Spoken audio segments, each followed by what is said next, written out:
Hey everyone, welcome back. In this video, we'll show you how to reset your Alterna Bank password if you've forgotten it and how to change your password if you're already logged in. So let's walk you through the video. So let's start with what to do. So what you can do is you can head over to their official website, which is alterna.ca. Go to their official website, open it up on your browser, or you can even access the app if you prefer. And once you are here, you can click on the login option in the top right corner of the screen and tap on it.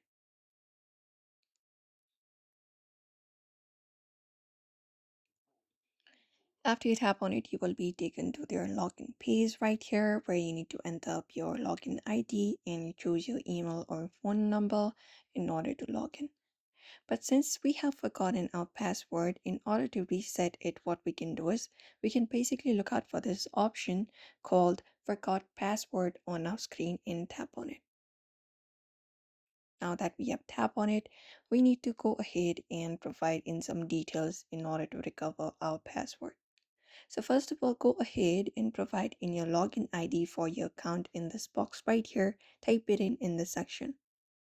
Right below it, you can enter up the correct email or phone number that you used in order to create your account in this box right here, or your contact information in the section right here. After you provide it up, you just need to go ahead and tap on this option called Recover Your Password. And there you need to go ahead and enter up the one-time OTP code provided. After that, you can create your new password. And once it is done, you can head back to the login page and you can use the same email phone registered with Alterna and log in with your password, the new password that you just created. And that is it. And make sure your phone and email is up to date in Alterna's system. If you're locked out, you can contact the support team directly, and then that should do it. And that's it. Now you know how to reset and change your Alterna password.